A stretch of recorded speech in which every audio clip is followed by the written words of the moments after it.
Oke, Assalamualaikum warahmatullahi wabarakatuh. Halo Sobat Pasar Modal Syariah, ketemu lagi kita di acara Ngopi Bareng Pasar Modal Syariah. Nah, kali ini berhubung host kita sedang bertugas di tempat lain, jadi saya Sofian yang akan memandu acara kali ini selama 1 jam ke depan. Nah, gimana nih kabarnya Sobat Pasar Modal Syariah? Oke, apakah suara saya jelas? Oke.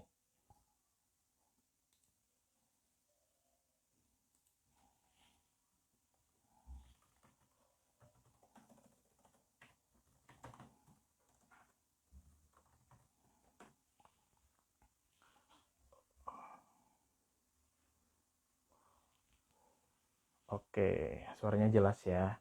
Oke, kali ini kita sebelum minggu sebelumnya kan kita udah banyak ngebahas tentang finansial ya. Nah, kali ini kita akan membahas secara teknis ya tentang saham ya. Nah, tema kali ini adalah cara mudah memilih saham syariah untuk investasi jangka panjang. Nah, kali ini kita kedatangan narasumber langsung dari ahlinya ya dari industri juga. Nah, untuk mengefektifkan waktu, kita langsung undang aja ya. Nah,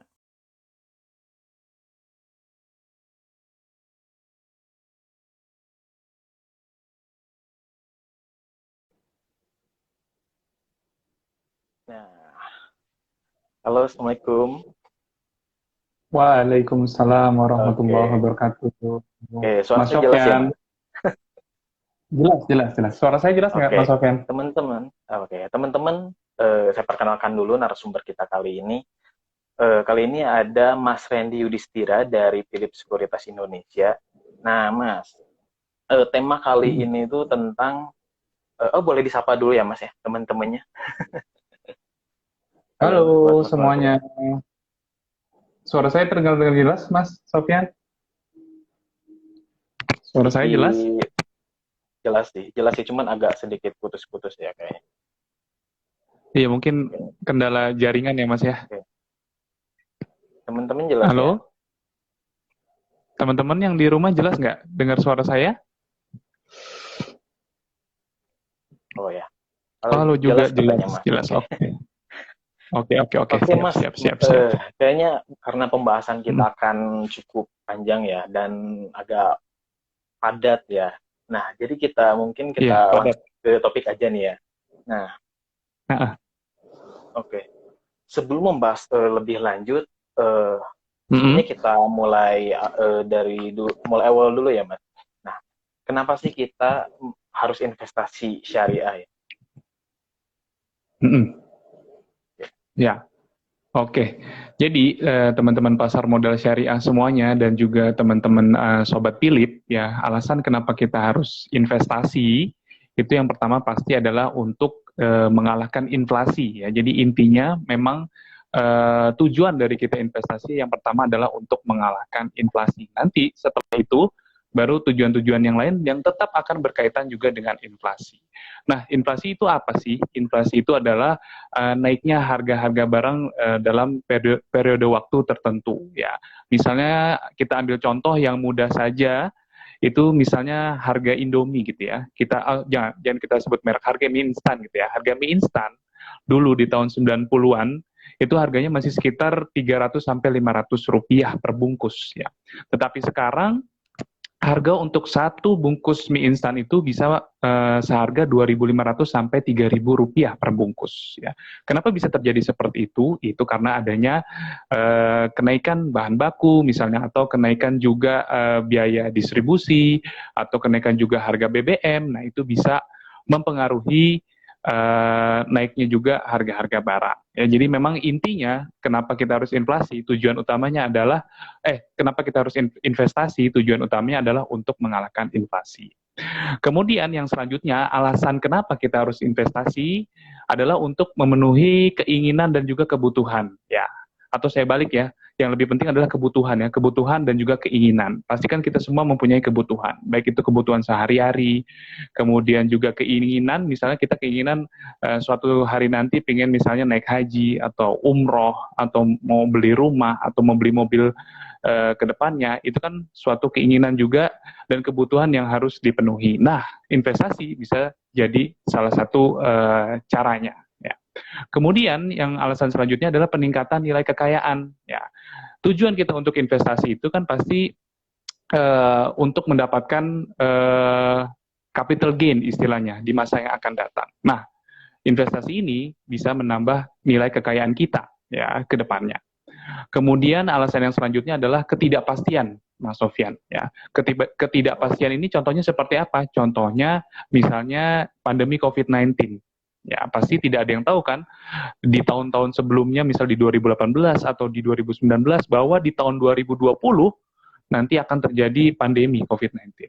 Nah, pada saat terjadi pandemi ini kan banyak ketidakpastian ya. Ada yang di PHK, ada yang penghasilannya berkurang, ada juga misalnya yang bonusnya tidak dibayarkan atau bonusnya berkurang. Nah, dengan investasi nanti kita bisa mengantisipasi ketidakpastian tersebut. Kemudian ini yang terakhir, nah ini juga salah satu tujuan kenapa saya tergerak untuk investasi, Mas Sofyan, yaitu untuk jaminan hari tua. Dimana kalau kita misalnya investasi saham, ya saham syariah, itu kita nanti bisa juga mendapatkan dividen. Ya, nah dividen itu merupakan passive income, di mana nanti pendapatan walaupun kita sudah tidak bekerja lagi. Begitu Mas Sofyan, alasan kenapa kita harus investasi. Oke, oke Mas. Sepertinya di saya agak terputus-putus nih, sedikit ya. Oke, tapi di Agak audiens terputus kayaknya ya Mas. jelas ya. Ya, jaringan di saya Di kayaknya. audiens bagaimana? Apakah jelas? Jelas. Oh, tapi ya Di teman-teman jelas? di kata teman-teman jelas sih. Oke. Oke, next pertanyaan aja mungkin ya, Mas. Oh, untuk Iya. seorang investor pemula itu kan kita harus gak boleh langsung main ya. Istilahnya terlalu terjun gitu. Nah, ilmu-ilmu apa sih yang perlu kita miliki sebagai investor? Strategi serta strateginya. Oke, oke, oke. Strateginya ya. Oke, kalau untuk strateginya itu banyak sebenarnya strateginya, Mas Sofyan ya. Jadi untuk kalau kita sebelum kita berinvestasi saham, pastinya kita harus melakukan analisa. Ya.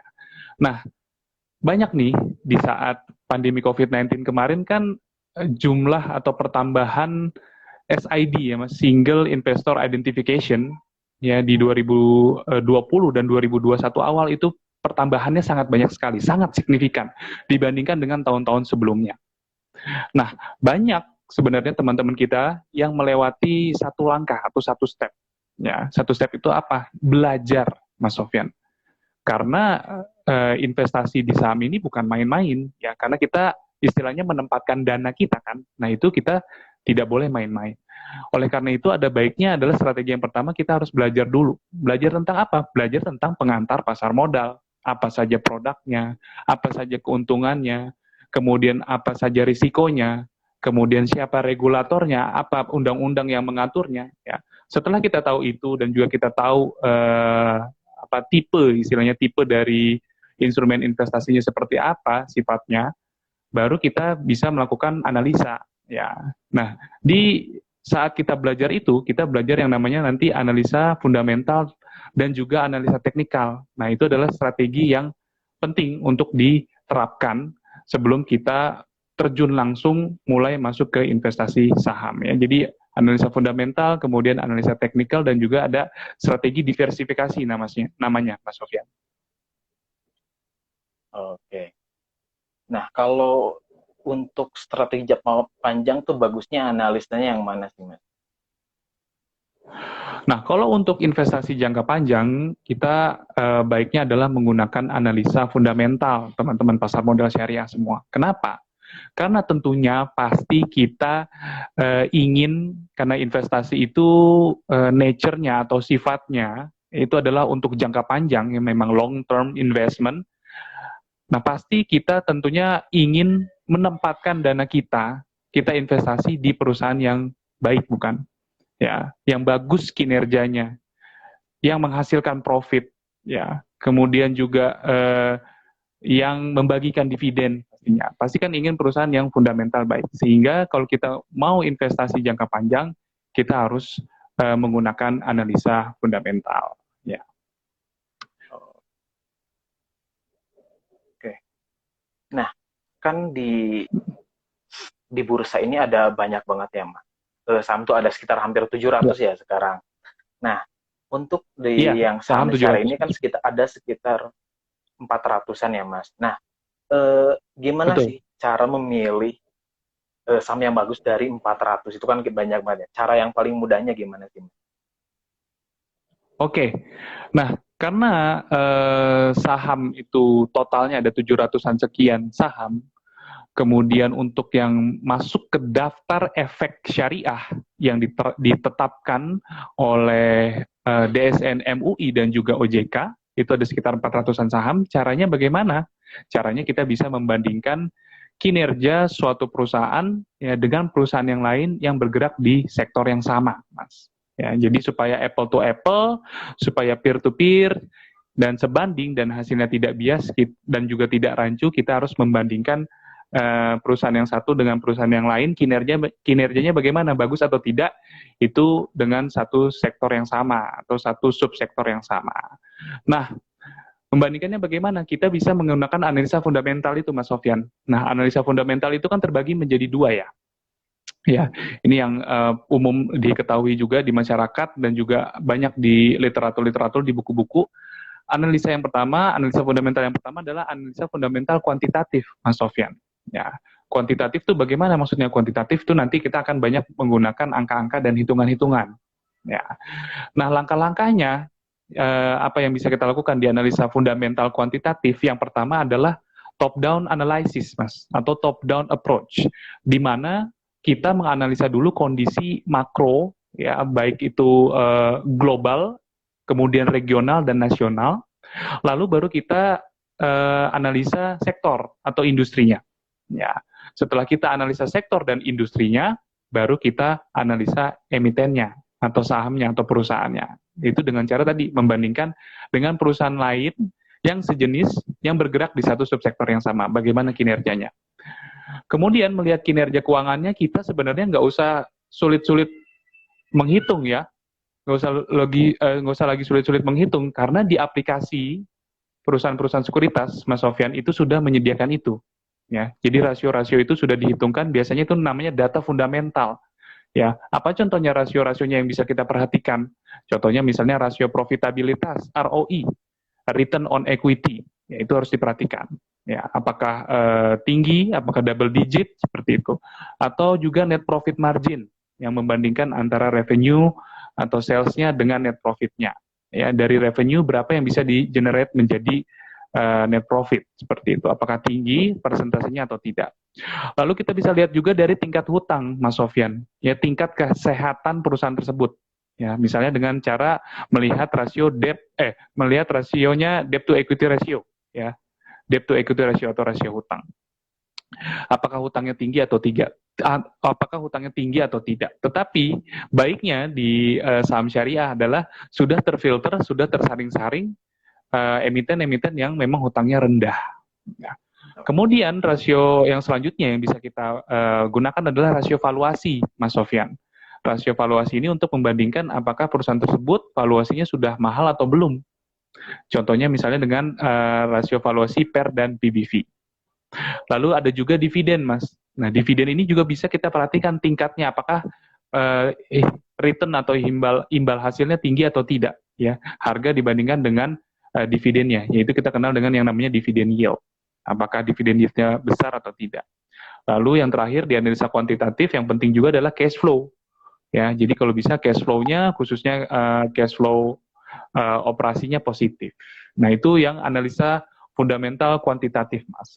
Kemudian di analisa fundamental yang kedua, jenisnya adalah analisa fundamental kualitatif. Ya, kalau kualitatif kita lebih ke menilai kualitas si perusahaan atau si emiten tersebut. Ya, contohnya bagaimana? Misalnya kita lihat manajemen perusahaannya, Mas Sofyan. Ya, manajemen perusahaannya ini dipimpin oleh orang-orang yang mempunyai track record yang baik atau tidak, ya, dipimpin oleh orang-orang yang jujur atau tidak, dipimpin oleh orang-orang yang kompeten atau tidak. Bagaimana cara mengeceknya? Cara mengeceknya mudah saja, ya tinggal kita Google saja, ya Mas Sofyan ya. Iya, Namanya misalnya siapa, ya tinggal kita Google aja. Kan jejak digital itu tidak akan pernah hilang ya. iya. Jejak digital, kalau ada berita apa, berita negatif, kita ketik namanya, oh bisa aja, oh dia pernah tersandung kasus, oke berarti kita nggak invest di perusahaan ini, perusahaan yang lain aja. Kemudian analisa kualitatif yang kedua adalah model bisnis, Mas Sofyan. Model bisnis itu lebih ke brand, ya, ke branding atau ke merek. Ya, jadi kalau bisa mungkin kita pilih ya perusahaan yang produknya itu disukai dan juga dibutuhkan oleh masyarakat banyak. Ya, jadi orang banyak, halayak luas itu sangat tergantung dengan produknya. Lalu yang ketiga adalah keunggulan kompetitif, Mas Sofyan. Keunggulan kompetitif itu maksudnya bagaimana? Kita pilih ya di antara sektor itu, ya di sektor yang kita pilih ada beberapa emiten, ada beberapa perusahaan. Kita bandingkan mana yang menjadi market leader, ya mana yang menjadi pemimpin pasar di sektor tersebut. Pasti gampang lah, kita tinggal bandingin aja mana nih yang produknya paling banyak di market, ya. Kemudian yang terakhir adalah GCG, ya. Bukan terakhir, ntar masih ada satu lagi, Oke. GCG, ya. Perusahaan tersebut menerapkan good corporate governance nggak? Ya, itu juga bisa kita lihat dari mana? Dari annual report, ya. Annual report yang diterbitkan sama emiten setahun sekali, ya, biasanya di akhir tahun. Kita lihat tuh, kan itu di situ ada laporannya segala macam, kita perhatikan. Apakah perusahaan tersebut menerapkan transparansi, akuntabilitas, kemudian pertanggungjawaban, kemandirian, serta kewajaran. Nah, yang terakhir adalah kita pilih sektor dengan prospek yang bagus ke depan. Ya, mana sektor yang ke depan nih 10, 20 tahun atau lebih prospeknya masih cerah. Gitu Oh, Mas Sofyan. oke, Mas. Oke, jadi ya, Ya. nah kalau misalnya ngomongin sektor ini, apakah semua sektor Mm-mm. itu trennya up terus atau apakah ada yang naik turun atau gimana, Mas? Sektor sendiri. Nah, itu dia.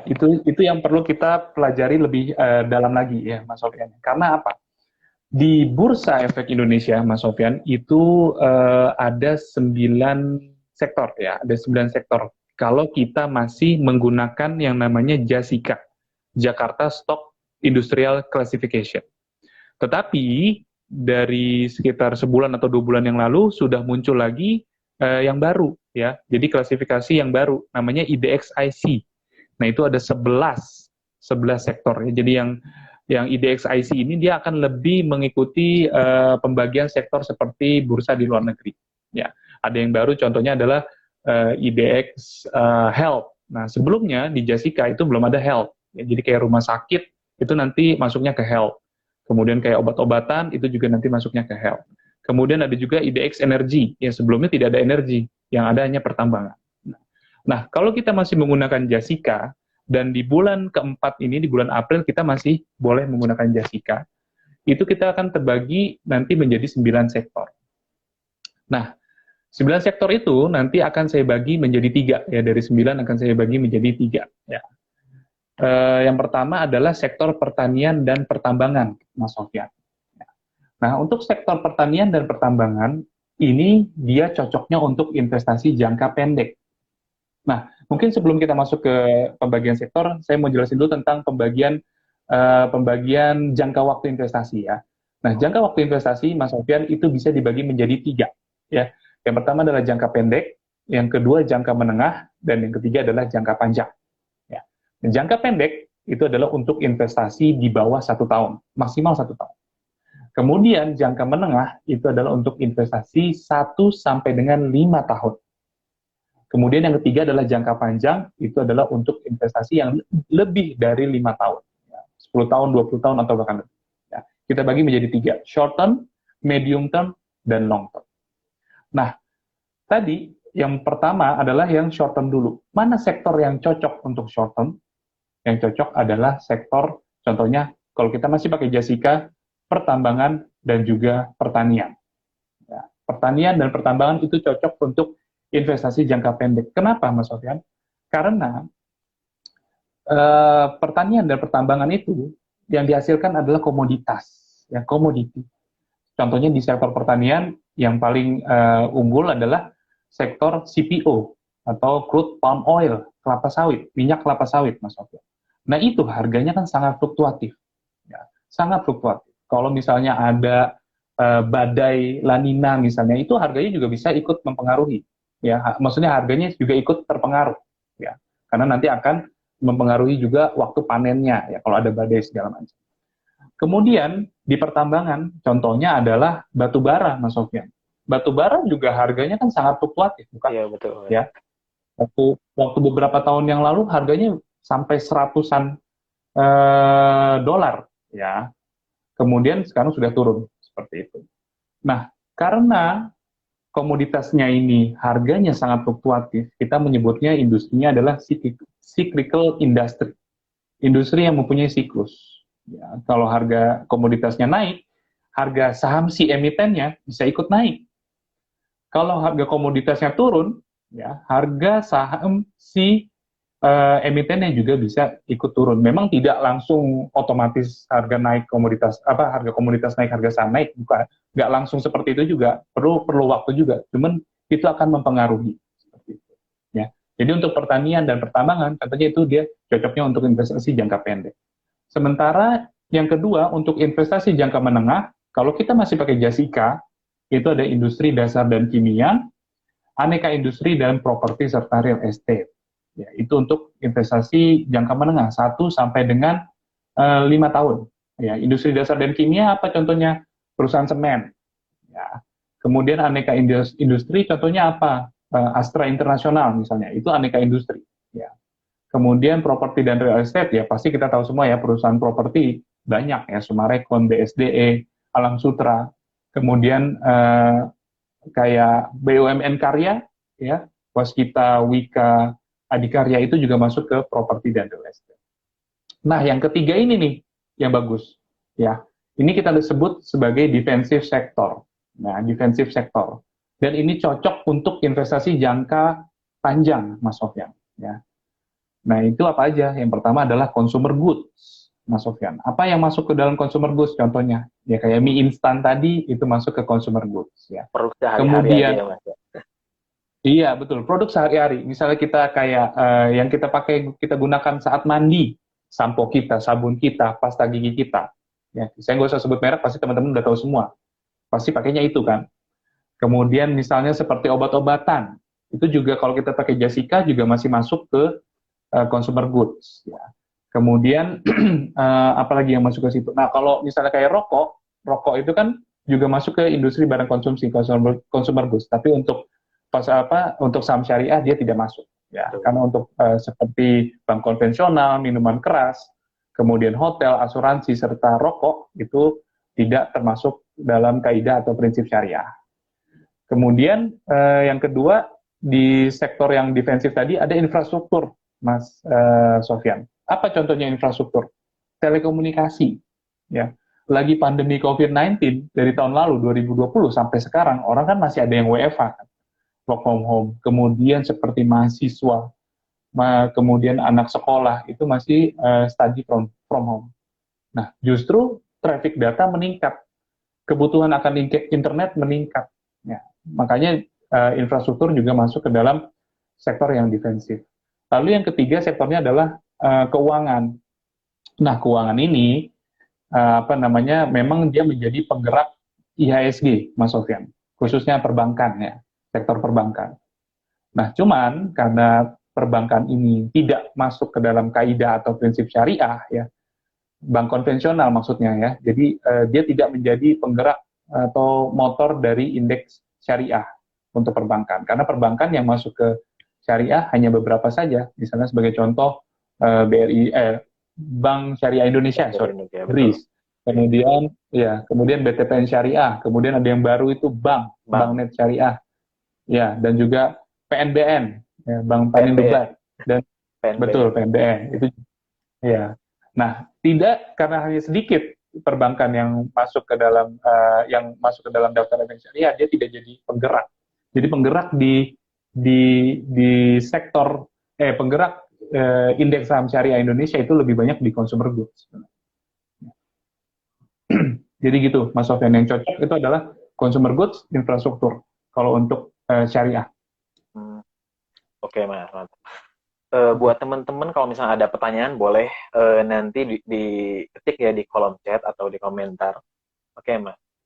Nah selanjutnya kan tadi sektor tuh udah banyak banget ya. Nah ada nggak sih cara kita mengetahui bahwa ini sahamnya yang syariah semua gitu Mas? Apakah ada indeks atau sektornya? Ada, Mas Sofyan. Jadi Bursa Efek Indonesia sudah membuat itu. Jadi daftar efek syariah nih yang diterbitkan oleh DSN MUI dan juga OJK itu kan pasti akan langsung diberikan kepada Bursa Efek Indonesia ya daftarnya. Nah, Bursa Efek Indonesia membuat indeksnya ya. Jadi kumpulan saham-saham yang masuk ke daftar efek syariah itu dibuat indeksnya untuk men-tracing pergerakannya. Ya. Nah, apa nama indeksnya? Indeksnya adalah ISSI, Indeks Saham Syariah Indonesia. Ya, jadi seluruh saham daftar efek syariah itu yang masuk ke Bursa Efek Indonesia itu pasti masuk otomatis ke ISSI. Ya, itu adalah indeksnya. Nah, indeks itu mungkin teman-teman perlu tahu dulu ya. Indeks itu adalah ukuran statistik yang mencerminkan keseluruhan pergerakan harga saham yang dipilih berdasarkan kriteria dan metodologi tertentu. Ya, itu sudah ditentukan oleh Bursa Efek Indonesia ya, kriteria dan metodologi. Kemudian setelah isi ada JII, Mas Sofyan, ya, JII 70. Kita ambil JII 70 dulu. Ya, jadi JII 70 itu dia mengambil 70 perusahaan atau 70 emiten yang masuk ke dalam ISSI, ya, dipilih yang paling mempunyai market cap terbesar, Mas Sofyan. Market cap itu apa? Market cap itu adalah kapitalisasi market bahasa Indonesianya. Itu adalah hasil dari harga saham dikali dengan jumlah saham beredar. Ya, harga saham dikali jumlah saham beredar itu market cap. Nah, dari ISSI itu yang ada 400-an sekarang diambil 70 emiten yang market cap-nya terbesar. Lalu kriteria yang kedua apa? Yang kriteria yang kedua adalah yang terliquid. Terliquid itu maksudnya apa? Yang paling banyak ditransaksikan. Ya, terliquid itu juga artinya ya kita mau beli mudah, mau jual juga mudah gitu ya. Itu liquid. Kemudian setelah JII 70 dibuat lagi yang namanya JII 30. Ya, JII 30 JII saja. Nah, kalau JII saja itu adalah isinya 30 perusahaan diambil dari JII 70. Jadi udah ISSI udah besar disaring 70 yang terbesar market cap-nya dan juga terliquid, lalu disaring lagi, diambil lagi 30 ya yang market cap-nya terbesar dan juga terliquid. Dan tentunya juga dilihat dari fundamental perusahaan. Jadi sebenarnya Mas Sofyan kalau kita bingung stock picking, kita bingung mau milih saham yang mana, walaupun tadi saya udah share tentang analisa fundamental ya bagaimana caranya, ya kita bisa stock picking dari indeks yang sudah dibuatkan oleh Bursa Efek Indonesia. Tinggal kita pilih, misalnya kita ambil JII, ada 30 perusahaan. Itu sudah yang termarket cap besar, terliquid, dan juga bisa dibilang fundamentalnya oke. Tinggal kita pilih aja mana yang mau kita investasikan. Gitu Mas Sofyan. Oke. Jadi buat teman-teman yang masih pemula, yang masih bingung nih, mungkin Ya, sarannya masuknya ke JI 70 aja ya. Kalau misalnya lebih kan 70 tuh masih banyak ya, itu banyak. Kalau misalnya masih bingung lagi, pilih ini aja yang JII. JI aja yang 30 saham ya, Mas. Betul. Oke. Betul Mas Sofyan. Nah, kalau misalkan kita udah yakin nih, oke Oke. seandainya saya udah jadi sebagai investor nih, udah milih nih saham, udah beli saham yang termasuk JI. JII. Apa yang harus saya Mm. lakukan? Apakah yang termasuk JI itu apakah tetap apa ya istilahnya? Apakah sahamnya itu emang bagus? Apakah naik terus atau ada turunnya enggak sih? Meskipun Oh, itu oke. dibilang Nah, udah liquid ya. oke. Oke. Nah, perlu teman-teman ketahui juga, ya, teman-teman pasar modal syariah dan juga teman-teman sobat Philip, bahwa indeks itu ada yang namanya review. Ya, review itu bisa review minor dan juga review mayor biasanya. Nah, setahun bisa 2 sampai 4 kali review. Nah, bisa saja ya saham yang tadi misalnya masuk ke ISSI, ya. Kemudian karena ISSI dan DES itu ya, ISSI kan itu dimasuknya dari DES. Nah, DES itu kan juga direview oleh DSN MUI dan juga OJK. Apakah masih masuk ketentuan ke dalam daftar efek syariah ya? Mungkin teman-teman ada yang belum tahu nih, Mas Sofyan, tentang daftar efek syariah itu ketentuannya harus apa? Ya, ketentuannya adalah yang pertama harus jenis usahanya tidak bertentangan dengan prinsip syariah. Seperti tadi ya, bank konvensional kan ada ribanya itu nggak masuk, minuman keras, rokok, asuransi, hotel, dan lain sebagainya. Kemudian total hutang berbasis bunga itu tidak boleh lebih dari 45% dari total aset. Lalu total pendapatan non halal dibandingkan juga dengan total pendapatannya itu tidak boleh lebih dari 10%. Nah, itu adalah prinsip-prinsip atau kaidah-kaidah atau syarat-syarat suatu emiten bisa masuk ke dalam DES. Nah, misal di berjalannya waktu, si emiten itu ternyata hutangnya tiba-tiba besar, ya misalnya dia menerbitkan obligasi, atau misalnya dia minjem dari bank, sehingga menyebabkan hutang berbunganya tinggi, nah bisa saja dia keluar dari indeks tersebut, misalnya keluar dari ISSI. Ya. Begitu juga dia bisa juga keluar dari JII 70 atau JII. Ya. Oleh karena itu, teman-teman harus tidak boleh misalnya, oh ini udah masuk JI, saya pilih yang ini ya, habis itu beli lupa, nggak boleh gitu. Harus kita juga melakukan yang namanya review, ya review berkala. Teman-teman itu wajib melakukan review berkala. Kapan melakukan review berkalanya? Kalau bisa setiap kuartal. Kenapa setiap kuartal atau setiap quarter? Karena di situ laporan keuangan rilis. Ya. Nah, di situ kan kita harus melihat juga apakah laporan keuangannya bagus, apakah naik dari kuartal sebelumnya, apakah naik dari kuartal yang sama di tahun lalu, ya year on year. Ya, kan kita harus tahu itu apakah tumbuh net profitnya, apakah revenue-nya tumbuh seperti itu. Ya, jadi lakukan review berkala itu wajib hukumnya. Ya, secara berkala itu setiap kapan? Minimal setiap kuartal pada saat laporan keuangan rilis. Lalu setelah kita misalnya beli saham itu, lalu tiba-tiba sahamnya ada penurunan, ya karena tidak mungkin harga saham itu naik terus, Mas Sofyan. Tidak mungkin. Kalau misalnya harga saham naik terus, itu pasti sudah masuk ke dalam pantauan Bursa Efek Indonesia. Masuk ke dalam yang namanya UMA, Unusual Market Activity. Setelah masuk UMA, misalnya masih bergerak liar, ya, dia akan disuspend oleh Bursa Efek Indonesia. Makanya tidak mungkin suatu saham itu akan bergerak naik terus, tidak ada turunnya. Nah, kalau kita sudah tetapkan, kita mau invest di suatu saham, lalu kita juga sudah lakukan review berkala. Begitu ada penurunan harga saham, kita jangan panik. Ya, kita jangan panik. Ya, karena kita sudah tetapkan tujuan kita mau investasi untuk ini, jangka waktunya sekian, saya mau investasi di saham ini. Kalau ada penurunan harga saham, kita jangan panik. Justru di situ ada kesempatan kita untuk namanya averaging down, ya. Atau kita beli lagi di harga bawah, di harga diskon, sehingga average harga kita menjadi lebih rendah. Ya. Kemudian yang ketiga adalah sabar pastinya. Ya, karena memang investasi ini nature-nya untuk investasi saham ini nature-nya adalah untuk investasi jangka panjang. Ya. Menurut saya pribadi ini harusnya investasi saham ini itu adalah untuk lebih dari 5 tahun. Ya. Jadi kita harus sabar, jangan kita mengharapkan return atau kenaikan harga saham yang instan. Pengen besok naik, atau pengen berapa jam kemudian atau berapa menit kemudian dari kita beli naik. Nah, itu mindset yang salah. Kecuali kita trading ya Mas Sofyan ya. Ya kalau trading itu beda lagi. Oke, Mas. Nah, kalau misalkan kan tadi udah ya bahas sektor nih. Terus kita udah bahas tentang indeks. Nah, kalau misalkan ini saya pemula banget nih, kebetulan ada yang nanya apa bedanya reksadana sama saham gitu, Mas. Apakah ada alternatif lain selain saham gitu, Mas, untuk investor pemula?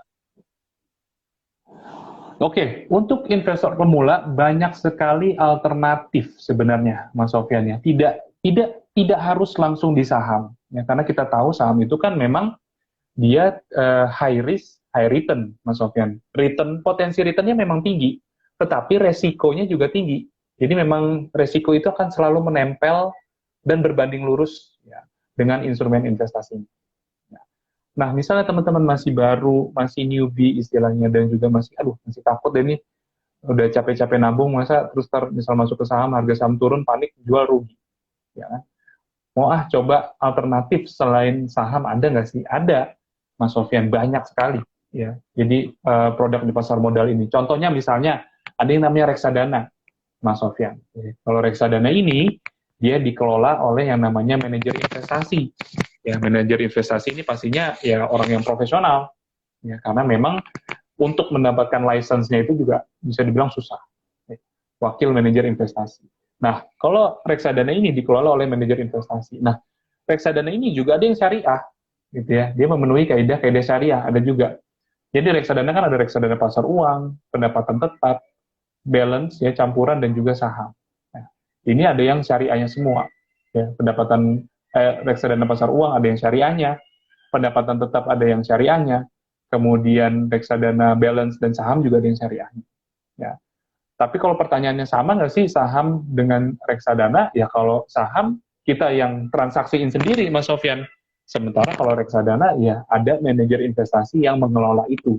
Misal kita sibuk banget nih Mas Sofyan, banyak pekerjaan atau banyak kita lagi kuliah gitu ya masih muda terus tugas kuliah banyak, kita nggak mau pusing-pusing milih saham, ya udah kita titipkan aja di manajer investasi ya. Tapi milih manajer investasinya juga yang bagus gitu, yang kredibel gitu ya, nggak sembarangan. Kemudian alternatif yang selainnya, selain saham, selain dan juga reksadana, ada yang namanya ETF nih, Mas Oh Sofyan. iya. ETF itu apa? Ya, ETF itu adalah Exchange Traded Fund, ya. Jadi campuran antara reksadana dan juga saham, gitu ya. Kemudian ada lagi yang namanya sukuk, ya, Mas Sofyan ya. Sukuk itu adalah Ya, betul. surat berharga syariah. Ya, surat berharga syariah. Baik itu ada juga yang negara dan mungkin juga ada yang korporat yang menerbitkan sukuk. Ya, tapi yang banyak adalah kemarin baru aja ada sukuk retail 14. Nah, itu yang dikeluarkan oleh negara. Di mana kita juga ikut membangun negara di situ. Ya, kalau kita invest atau beli sukuk retail. Nah, mungkin kita bahas ETF kali Mas ya. Mas Sofyan, yang ETF Oke. kayaknya hal yang Nah, menarik ETF tuh. tuh lagi Ya. sekarang tuh lagi trending juga nih itu bahas-bahas tentang ETF nih ya, Mas. Oke. Betul, betul Mas Sofyan. Karena sebenarnya Mas Sofyan di luar negeri, itu contohnya di Amerika, ya di USA, itu ETF udah maju banget. Malah itu salah satu produk yang dimana orang kalau udah males mau pilih saham stock picking, suka salah gitu ya, beli saham A yang naik saham B. Besokannya pilih saham B yang naik saham A gitu ya. Suka seperti itu. Sama seperti saya juga masih seperti itu, masih suka salah. Nah, daripada bingung-bingung, tinggal kita masuk aja sebenarnya ke ETF. Ya. Jadi ETF itu tadi seperti yang saya bilang, dia campuran antara reksadana dengan saham. Ya. Jadi dia sebenarnya reksadana. Ya. Tetapi unit penyertaannya, ya, UP-nya, itu bisa ditransaksikan di market Bursa Efek Indonesia, Mas Sofyan. Ya kan biasanya kalau reksadana doang, Mas Sofyan, itu update harganya atau NAV-nya, net asset value-nya itu di akhir hari Ya, pada setelah saat bursa market sudah tutup tutup, ya. setelah bursa tutup. Tetapi ETF harganya live, ada di bid dan di as, seperti itu. Ya, itu yang bisa dibilang ini adalah produk hybrid sebenarnya, percampuran tetapi yang sangat bagus sekali. Nah, bagusnya apa ETF? Bagusnya apa? Dia mengikuti indeks. Ya, Mas Sofyan. Tadi kan kita udah bahas indeks tuh. Ada JII ya, contoh Ada jadi ya. indeksnya. Iya. Nah, JII tadi kan yang JII 30 kumpulan dari 70, diambil lagi yang market cap terbesar, terliquid, dan juga bisa dibilang fundamentalnya oke. Okay.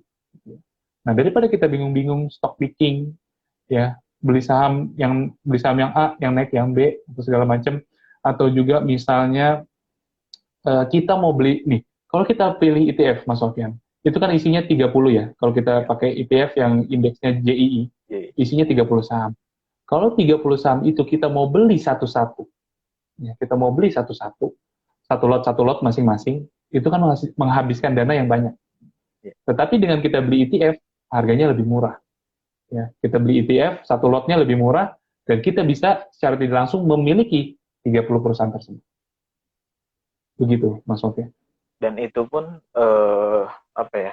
Kita bisa transaksinya secara langsung ya seperti saham ya, Mas.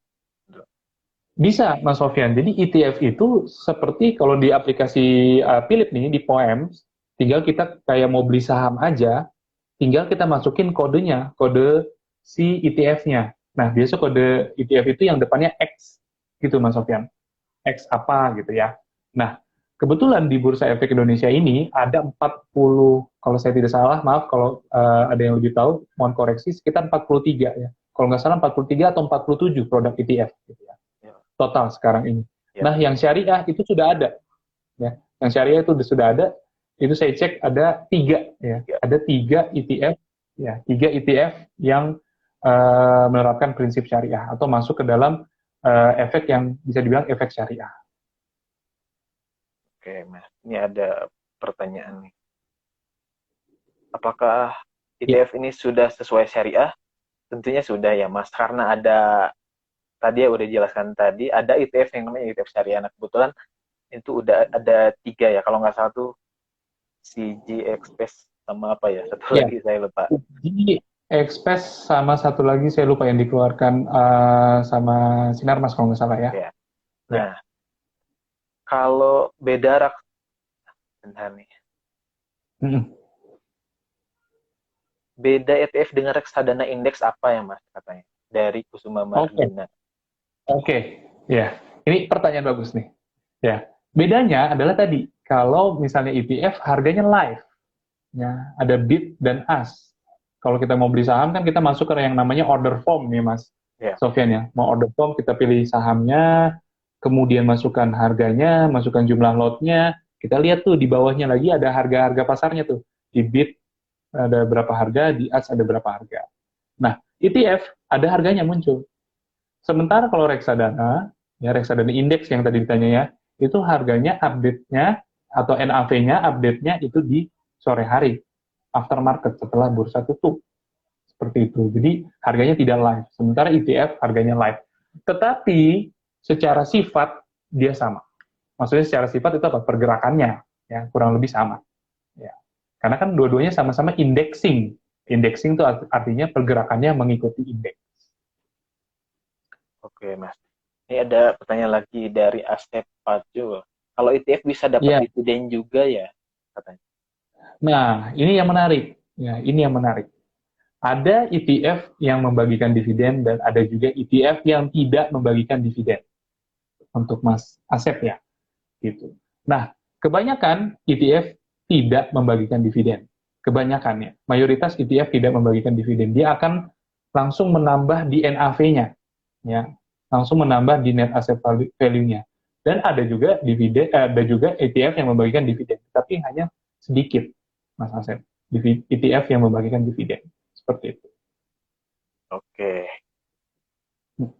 Teman-teman ada pertanyaan lagi? Sebentar ya. Ini ada. Dari Mbak Risti nih kayaknya ada nih Mas Sofyan. Oh ya. Izin bertanya Pak, siapa yang mengaudit syariah sesuai aturan Islam pada perusahaan yang menerbitkan saham syariah di pasar modal? Nah, Nah, ini yang audit yang selalu ngecekin DSN MUI dan OJK ya, Mas Sofyan ya. ya. Nah, dan untuk emiten syariah itu ada yang namanya Dewan Pengawas Syariah, Mas. Kayak gitu. Oh, oke, DPS ya Mas. DPS ya, betul. Gitu. Ini Mas, ada dari Rizky Rahmi. Assalamualaikum, bagaimana kita membagi porto kita antara jangka pendek, menengah, dan jangka panjang, Mas? Gimana? Nah, tadi bisa dengan yang strategi saya ajarkan tadi. Kita memilih dengan sektornya tadi. Kan tadi saya udah bagi menjadi 3 ya. Yang jangka pendek, kita bisa pakai pilih yang uh, pertanian dan pertambangan. Ya, kita bisa pilih emiten-emiten itu. Kalau kita mau investasi jangka pendek ya di bawah 1 tahun. Kalau untuk jangka menengah tadi ada aneka industri, kemudian industri dasar dan juga properti dan real estate. Nah, kalau untuk jangka panjang, saya sarankan pilih yang defensive sector. Tadi consumer goods, ya, yang kita gunakan sehari-hari lah, yang kita konsumsi sehari-hari. Kemudian infrastruktur, contohnya adalah telekomunikasi tadi. Ya, telekomunikasi kedepannya saya bilang, menurut saya pribadi itu sangat prospek. Ya, kita makin hari makin digital hidupnya ya Mas Sofyan ya. Kayak sekarang nih, kita IG Live digital banget kan? Oke, Mas. Berhubung waktu waktunya udah mendekati akhir nih, Mas. Mungkin ada Iya. closing statement. Nggak berasa ya Mas Sofyan ya? Iya, nggak berasa nih. Karena topiknya ini agak berat dan menarik sih sebenarnya. Dan cukup padat juga Cukup ya, padat. Nah, ya Bapak. makanya dari awal saya langsung to the point nih, Mas, karena ini pembahasannya cukup Iya. panjang sih sebenarnya. Ya, Mas. Tapi Mas Sofyan, ini ada satu pertanyaan lagi nih tentang ETF Ya, nih. boleh. Boleh kali ya kita Ya, baca boleh, ya? Mas. Eh, 30 emiten dalam ETF itu yang pilih atau sudah diatur ya? Nah itu indeks tadi JII contohnya atau JII 70 atau ISSI itu kan yang memilih adalah Bursa Efek Indonesia. Ya. Kalau isi sih udah pasti dari DES ya, tapi kalau JII 70 dan JII itu kan disaring dari yang market cap-nya besar dan liquid, itu yang memilih adalah Bursa Efek. Kemudian berarti dapat disimpulkan lebih untuk ETF ya Pak, untuk investasi daripada jadi trader. Ya, kalau ETF itu memang untuk investasi, karena dia indexing. Kalau Bapak Ibu sekalian cek indeks ISSI juga atau JII itu kan kalau kita lihat mundur beberapa tahun ke belakang dia mirip dengan ISI, naik terus. Jadi kalau untuk investasi lebih cocok ETF. Nah ini terakhir nih sepertinya Mas Sofyan dari Pak Zuri. Selamat sore, saya mau bertanya mengenai sektor perbankan syariah. Apakah saham BRIS cocok untuk investasi jangka panjang mengingat potensinya sangat prospek di masa yang mendatang dan go global? Kalau dari saya pribadi, iya, prospek. Tapi mungkin harganya sekarang sudah cukup ketinggian.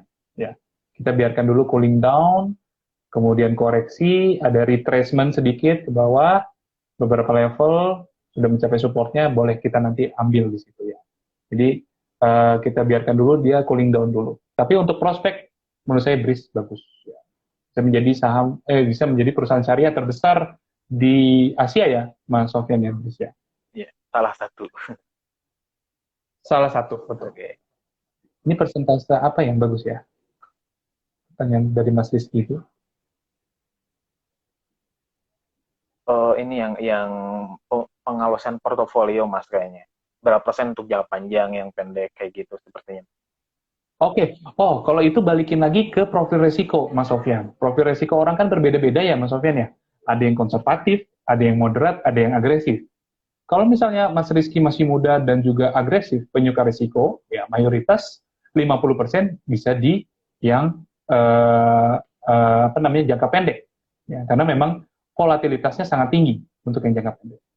Ya, tapi kalau misalnya memang sudah berumur dan juga profil risikonya yang moderat ke konservatif, ya mayoritas harus di yang defensive sector, ya, yang consumer goods dan telekomunikasi tadi. Begitu. Oke, Mas. Sepertinya sudah cukup ya waktunya, karena keterbatasan waktu juga nih, Mas. Mungkin ada closing statement buat Betul. teman-teman biar lebih efektif nih. Oke. Tipsnya memilih saham Oke. syariah yang paling mudah. Tipsnya ya, Oke. tipsnya yang pasti adalah teman-teman harus investasiin diri teman dulu sendiri ya, masing-masing. Bagaimana investasinya? Dengan banyak belajar. Ya. Dengan banyak belajar. Mau ikut seminar, boleh. Mau ikut SPM, boleh banget. Mau belajar sendiri, baca buku, mau nonton di YouTube, udah banyak sekarang tentang informasi tentang saham ya. Mau analisa fundamental, teknikal, semuanya ada. Yang penting teman-teman perbanyak dulu pengetahuan teman-teman, literasi teman-teman. Pokoknya investasi dulu diri sendiri. Nah, setelah itu baru kita mulai untuk masuk ke investasi saham. Dan juga kalau bisa teman-teman terapkan itu apa namanya diversifikasi ya. Diversifikasi itu harus, yaitu salah satu strategi ya diversifikasi itu. Jadi don't put your eggs in one basket.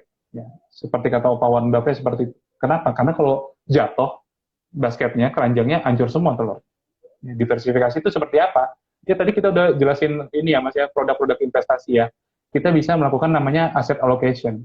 Ya, misalnya kita ada juga di deposito syariah, kita ada juga di sukuk, kita ada juga di reksadana syariah, baru kita juga ada di saham syariah. Supaya apa?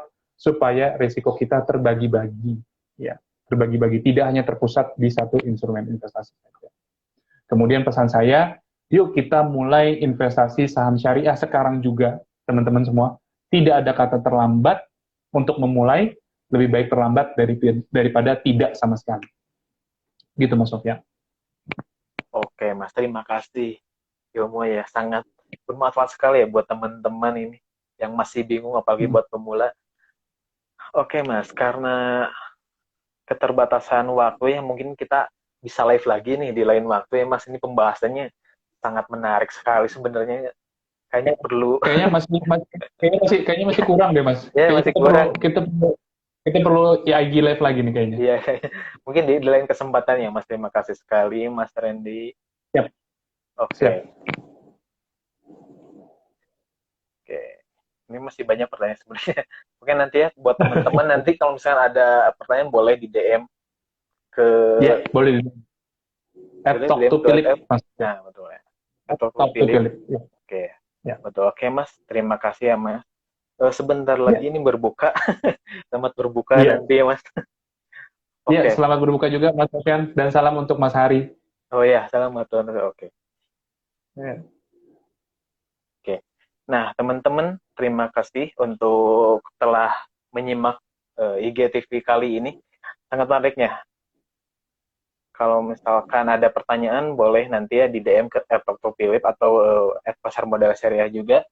Nah, Yes. sekian untuk IG Live kali ini. Terima kasih semuanya. Assalamualaikum warahmatullahi wabarakatuh. Waalaikumsalam warahmatullahi wabarakatuh. Terima kasih Mas Sofian. Terima kasih Mas Selamat Randy. berbuka puasa. Terima kasih.